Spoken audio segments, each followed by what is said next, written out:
കുട്ടികളെ, എല്ലാവർക്കും നമസ്കാരം. കഴിഞ്ഞ ക്ലാസ്സിൽ നമ്മൾ സെൽഫ് ഇൻഡക്ഷൻ അതുപോലെ തന്നെ മൂവിംഗ് കോയിൽ മൈക്രോഫോൺ ഇതൊക്കെയാണ് ഡിസ്കസ് ചെയ്തത്. അതിൻ്റെ ക്വസ്റ്റ്യൻസ് നമ്മൾ ഡിസ്കസ് ചെയ്തിരുന്നു. ഇന്ന് നമ്മൾ ഡിസ്കസ് ചെയ്യുന്നത് അടുത്ത സെക്ഷനായ പവർ ട്രാൻസ്മിഷൻ ആൻഡ് ഡിസ്ട്രിബ്യൂഷൻ ഇതാണ്. അപ്പോൾ നമുക്ക് ക്ലാസ്സിലേക്ക് കിടക്കാം. The principle of electromagnetic induction is used worldwide to generate electricity on a large scale. AC generators are used to produce electricity for the purpose of distribution.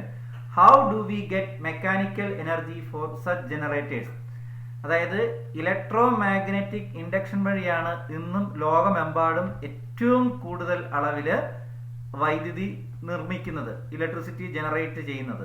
Okay, അപ്പം എങ്ങനെയാണ് ഈ generate ചെയ്യാൻ? നമുക്കറിയാം, ഈ ജനറേറ്ററാണ് ഇലക്ട്രിസിറ്റി പ്രൊഡ്യൂസ് ചെയ്യുന്നത്. അപ്പോൾ ഈ generator work ചെയ്യണമെന്നുണ്ടെങ്കിൽ ഒരു മെക്കാനിക്കൽ എനർജി വേണ്ടേ? ഈ മെക്കാനിക്കൽ എനർജി എവിടെ നിന്നാണ് ജനറേറ്ററിന് കിട്ടുന്നത്? നമുക്കിപ്പോൾ ഇടുക്കിയിലെ കാര്യം എടുത്തു കഴിഞ്ഞാൽ, ഇടുക്കി ഡാമിൽ നിന്നാണ് മൂലമറ്റം പവർ സ്റ്റേഷനിലേക്കുള്ള വെള്ളം വന്ന് അവിടെ ജനറേറ്റർ വർക്ക് ചെയ്യുന്നത്. അപ്പം water stored in A dam ആണ് കൺവേർട്ടഡ് ടു മെക്കാനിക്കൽ എനർജി ആയിട്ട് മാറുന്നു. അതാണ് ഇലക്ട്രിക് എനർജി ആയി മാറുന്നത്. അതുപോലെ തന്നെ ന്യൂക്ലിയർ എനർജി. കേരളത്തിൽ ന്യൂക്ലിയർ പവർ സ്റ്റേഷൻസ് ഇല്ല. അടുത്ത നമ്മുടെ തമിഴ്നാട്ടിലുണ്ട്, കൂടംകുളം, നിങ്ങൾക്ക് അത് അറിയാം. അപ്പൊ ന്യൂക്ലിയർ എനർജിയാണ് ഈ ജനറേറ്റർ വർക്ക് ചെയ്യാൻ വേണ്ടിയുള്ള മെക്കാനിക്കൽ എനർജി നൽകുന്നത്. ഇനി നമ്മുടെ കേരളത്തിൽ തന്നെ ഒരു തെർമൽ പവർ സ്റ്റേഷൻ ഉണ്ട്.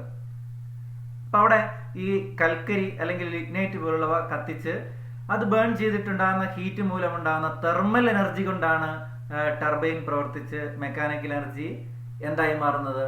ഇലക്ട്രിക്കൽ എനർജി ആയി മാറുന്നത്. അപ്പോൾ ഈ രീതികളിലാണ് നമുക്ക് മെക്കാനിക്കൽ എനർജി ആർക്ക് കിട്ടുന്നത്? ജനറേറ്റേഴ്സിന് കിട്ടുന്നത്.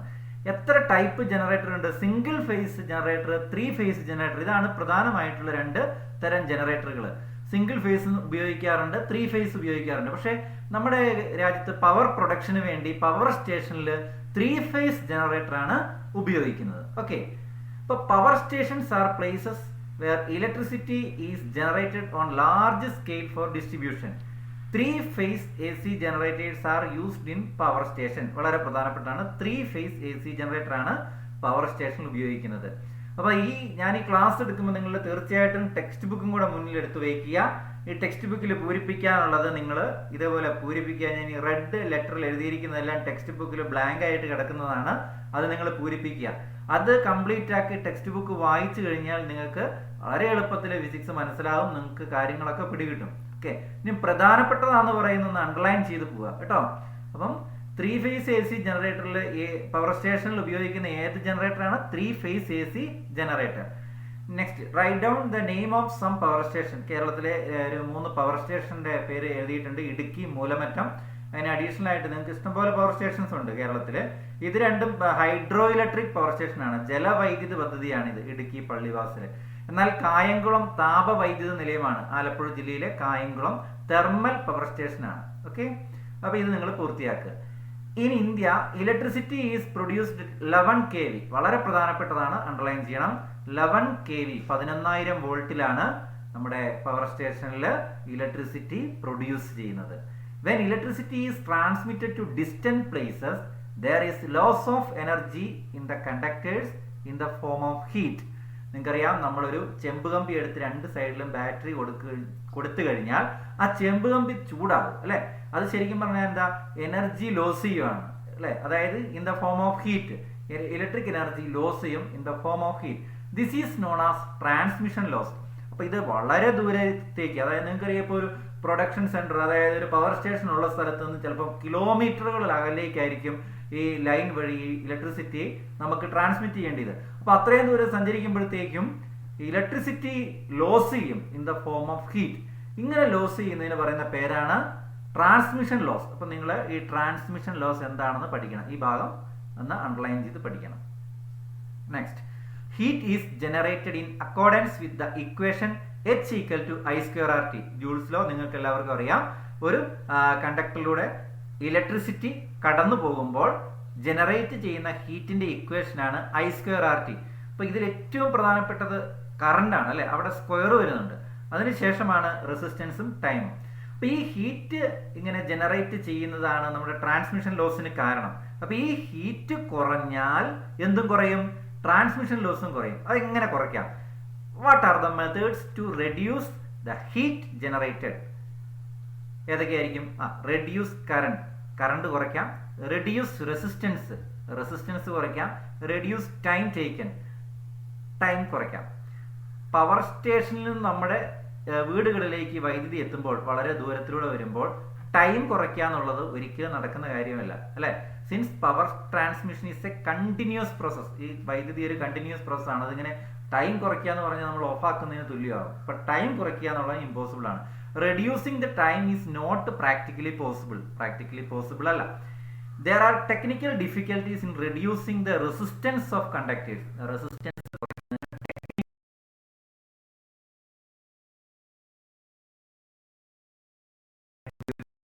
അപ്പൊ ഈ അലുമിനിയത്തിനേക്കാൾ റെസിസ്റ്റൻസ് കുറയ്ക്കാൻ വേണ്ടി നമുക്ക് വെള്ളി ഉപയോഗിക്കുക എന്ന് പറഞ്ഞാൽ അത് ടെക്നിക്കൽ ഡിഫിക്കൽട്ടീസ് ആണ്. നിങ്ങൾക്കറിയാം, വെള്ളി വളരെ കോസ്റ്റ്ലി ആണ്. Okay, silver. അപ്പൊ അത് നടക്കുന്ന കാര്യമല്ല. പിന്നെ എന്നാ, റെസിസ്റ്റൻസ് കുറയ്ക്കാൻ വേണ്ടി നമുക്ക് കണ്ടക്ടറിന്റെ തിക്നെസ് കൂട്ടാം. വലിയ വണ്ണമുള്ള അലുമിനിയം കമ്പി യൂസ് ചെയ്യാന്ന് പറഞ്ഞു കഴിഞ്ഞാലും അതും ഇപ്പോൾ പ്രാക്ടിക്കലി പോസിബിൾ അല്ല. ടെക്നിക്കലി അത് നമ്മൾ നടക്കാത്ത കാര്യമാണ്. കാരണം അതിനനുസരിച്ച് എല്ലാം മാറ്റേണ്ടി വരും. അപ്പോൾ നമുക്ക് ചെയ്യാൻ പറ്റുന്ന കാര്യം എന്താണെന്ന് ചോദിച്ചാൽ, if current I is reduce, അതായത് കറണ്ട് കുറച്ചു കഴിഞ്ഞാൽ നമുക്ക് എന്ത് മാറ്റമുണ്ടാകും, അതാണ് ഇനി നമ്മൾ ചർച്ച ചെയ്യാൻ പോകുന്നത്. If current I reduce to half, how much will the reduction in heat? പകുതിയായിട്ട് കുറയ്ക്കുന്നു. അപ്പൊ ഞാൻ അവിടെ നിങ്ങൾക്ക് മനസ്സിലാകാൻ വേണ്ടി എഴുതിയിട്ടുണ്ട്. ഇവിടെ നോക്കുക, I/2 ആയി, അതായത് കറണ്ട് പകുതിയായി. അപ്പൊ നമുക്കിവിടെ ഈ ജൂൾസ് ലോ പ്രകാരം I²RT ആണല്ലോ, അല്ലെ? അപ്പൊ ഈ I/2 ആകുമ്പോഴത്തേക്കും ഹീറ്റ് എത്ര കുറയും? ഇവിടെ സ്ക്വയർ ആകുമ്പോൾ നമ്മൾ ഇവിടെയും സ്ക്വയർ ചെയ്യണം. അപ്പൊ I/2ന്റെ ഹോൾ സ്ക്വയർ എടുക്കുമ്പോൾ എത്രയാ? I/4 വരും.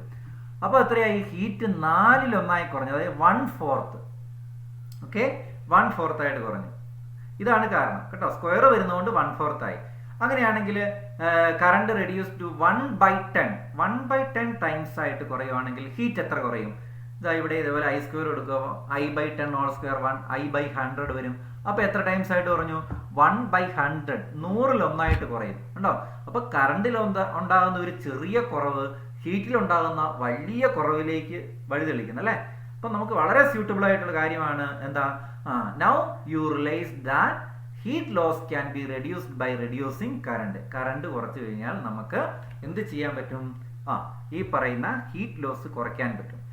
How can be reduce current without change in power? അപ്പൊ അവിടെ ഒരു പ്രശ്നം നിലനിൽക്കുന്നുണ്ട്. നമുക്ക് കറണ്ട് വെറുതെ കുറയ്ക്കാൻ പറ്റത്തില്ല. കാരണം ഒരു ട്രാൻസ്ഫോമറിൽ ഇൻപുട്ട് പവറും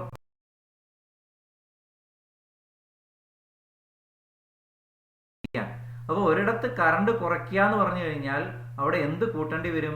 വോൾട്ടേജ് കൂട്ടേണ്ടി വരും, അല്ലെ? ഇപ്പൊ ഒരു ഉദാഹരണം പറഞ്ഞാൽ, ഒരു സ്റ്റെപ്പ് അപ്പ് ട്രാൻസ്ഫോമറിൽ നമ്മൾ ഇൻപുട്ട് പവർ VP/IP, അല്ലെ? പ്രൈമറിയിലെ അതാണ് VP/IP, സെക്കൻഡറിയിലാണെങ്കിൽ VS/IS, അതാണ് സെക്കൻഡറിയിലെ പവർ, അല്ലെ? ഇത് ഈക്വൽ ആയിട്ട് നിൽക്കാൻ ഇപ്പൊ നമ്മൾ IP കുറയ്ക്കുമെന്ന് വിചാരിച്ചു. IP എന്ന് പറഞ്ഞാൽ ഇൻപുട്ടിലെ പവർ കണ്ടമാനം കുറച്ചു കഴിഞ്ഞാൽ സെക്കൻഡറിയിലെ പവറും പ്രൈമറിയിലെ പവറും തുല്യമായിരിക്കുമോ? ഒരിക്കലും ഇല്ല. പ്രൈമറിയിലെ കറണ്ട് കണ്ടമാനം കുറച്ചു കഴിഞ്ഞാൽ പവറിൽ വ്യത്യാസം വരും. അതിനനുസരിച്ച് എന്ത് കൂട്ടണം? അവിടുത്തെ വോൾട്ടേജ് കൂട്ടണം, അല്ലെ? അപ്പൊ നമുക്ക് ഇതാ ഇവിടെ കൃത്യമായിട്ട് പറയുന്നുണ്ട്, how can we reduce current without change in power? By increasing voltage. അപ്പം നമ്മൾ ഒരിടത്ത് കറണ്ട് കുറച്ചു കഴിഞ്ഞാൽ, റെഡ്യൂസ് ചെയ്ത് കഴിഞ്ഞാൽ, we have to increase the voltage. Okay, അങ്ങനെ നമുക്ക് വിത്തൗട്ട് ചേഞ്ചിങ് പവറിൽ നമുക്കിത് ചെയ്യാൻ പറ്റും. Okay, the voltage is increased up to 220 kV at the power station itself.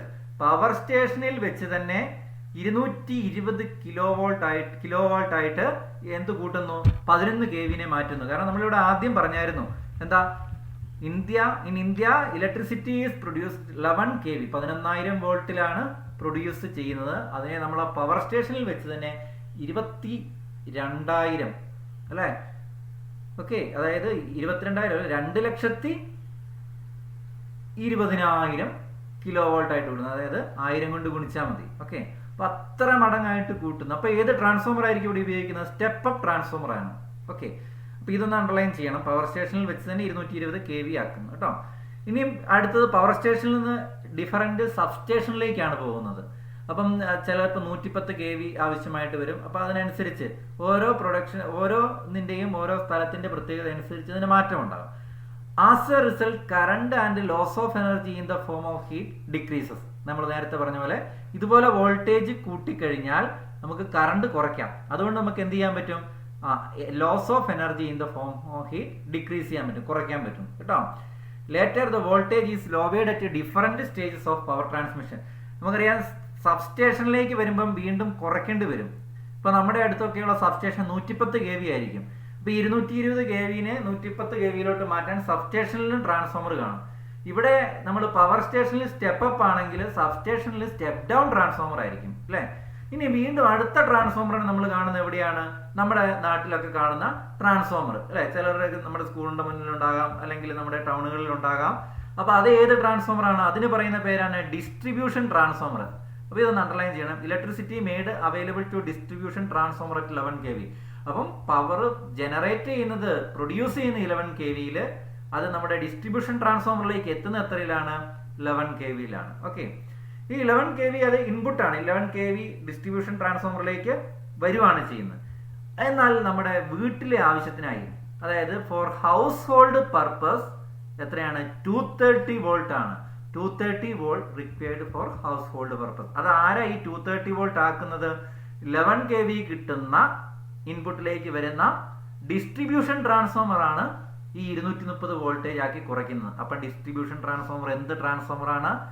Step down transformer ആയിരിക്കും. ഓക്കെ, ഇനിയും 400 volt needed for industrial purpose are also obtained from distribution transformer. ചില വ്യവസായശാലകളിലേക്കൊക്കെ 400 volt supply ചെയ്യുന്നുണ്ട്. നമ്മുടെ വീട്ടിലേക്ക് എത്രയാണ്? ഇത് അണ്ടർലൈൻ ചെയ്യണം. 230 volt ആണ് നമ്മുടെ വീടുകളിലേക്ക് സപ്ലൈ ചെയ്യുന്നത് കേട്ടോ. ഇനിയും 4 wires are coming out from distribution transformer. 4 വയറാണ് നമ്മുടെയൊക്കെ ഈ പോസ്റ്റിലേക്ക് കൂടെ പോകുന്നത്. പ്രധാനമായും മെയിൻ ലൈൻ അല്ല, മെയിൻ ലൈൻ 3 ആണ്. അല്ലാതെ നമ്മുടെ പോസ്റ്റിലേക്ക് വീട്ടിലേക്കൊക്കെ വലിക്കുന്ന 4 ലൈനാണ് വീട്ടിലേക്ക് വലിക്കുന്ന പോസ്റ്റേന്ന് അങ്ങോട്ട് പോസ്റ്റുകളിൽ കൂടി പോകുന്നത്. Of these 1 is neutral. ഈ 4 എണ്ണത്തിൽ ഒരെണ്ണം ന്യൂട്രൽ ആണ്. And other 3 R faces. 3 എണ്ണം ഫേസസ്. ഈ ഫേസസിലാണ് കറണ്ട് ഉള്ളത്. ന്യൂട്രലില് പൊട്ടൻഷ്യൽ ഡിഫറൻസ് 0 ആണ്. പൊട്ടൻഷ്യൽ ഡിഫറൻസ് മീൻസ് പൊട്ടൻഷ്യൽ 0 ആണ്, അതിൽ കറണ്ട് ഇല്ല. The neutral potential is 0. Okay, ഇതൊക്കെ വളരെ പ്രധാനപ്പെട്ടതാണ്, അണ്ടർലൈൻ ചെയ്യണം. The potential difference between a phase and a neutral is 230 volt. ഇതും വളരെ പ്രധാനപ്പെട്ടതാണ്. ഒരു ഫേസും ന്യൂട്രലും തമ്മിലുള്ള പൊട്ടൻഷ്യൽ ഡിഫറൻസ് 230 വോൾട്ട് ആണ്. And that between any 2 phases is 400 volt. എന്നാൽ 2 ഫേസ് തമ്മിലുള്ളതോ 400 വോൾട്ട്. ഇതും അണ്ടർലൈൻ ചെയ്യണം. Next, what is the method to reduce the transmission loss? Transmission loss എങ്ങനെ റെഡ്യൂസ് ചെയ്യാം? നമ്മളിവിടെ പറഞ്ഞതാണ് by increasing voltage and decreasing current അല്ലെ. By increasing voltage and decreasing current. നിങ്ങൾക്ക് ഇവിടെ ആഡ് ചെയ്യാം decreasing current. Okay, which type of transformer is there in power station? Power സ്റ്റേഷനിലെ transformer എന്താ? ഈ 220 kV ആക്കാൻ വേണ്ടി നമ്മൾ പവർ സ്റ്റേഷനിൽ ഉപയോഗിച്ച ട്രാൻസ്ഫോമർ എന്താണ്? Step. Which type of transformer is there in substation? ഞാൻ പറഞ്ഞായിരുന്നു 310 അല്ലെങ്കിൽ 66 ഒക്കെ ആയിട്ട് കുറയ്ക്കാൻ എത്രയാണ്? സ്റ്റെപ്പ് ഡൗൺ ട്രാൻസ്ഫോമർ ആണ്, കുറയ്ക്കാൻ വേണ്ടി step down. Which type of transformer is distribution transformer? നമ്മുടെ വീടുകളുടെ അടുത്തോ അല്ലെങ്കിൽ സ്കൂളുകളുടെ ഒക്കെ ഏതെങ്കിലും ജംഗ്ഷനിലോ ടൗണിലോ ഒക്കെ കാണുന്ന, നമ്മൾ സാധാരണ കാണുന്ന ട്രാൻസ്ഫോമർ 11 kV 230 വോൾട്ട് ആക്കുന്ന ട്രാൻസ്ഫോമർ ഏതാണ്? Step down transformer. Next, if a person standing on the earth touches a phase line will she get an electric shock? Why? അതായത് നിലത്ത് നിന്നുകൊണ്ട് ഫേസ് ലൈനെ തൊടുന്ന ഒരു വ്യക്തിക്ക് ഷോക്ക് ഉണ്ടാകുമെന്നായിരിക്കുന്നത്. Yes, person will get an electric shock. കാരണം എന്താ? Because potential difference between phase and earth is 230 volt. അതായത് ന്യൂട്രൽ പോലെ തന്നെ ഭൂമിയും ഒരു ഫേസ് ലൈനും തമ്മിൽ 230 വോൾട്ട് ഉണ്ട്. അപ്പൊ അത്രയും വോൾട്ടേജ് നമ്മുടെ ശരീരത്തിലൂടെ പ്രവഹിക്കും. അപ്പൊ ആ ഷോക്ക് കേൾക്കും. Next, which are the lines essential for house hold electrification?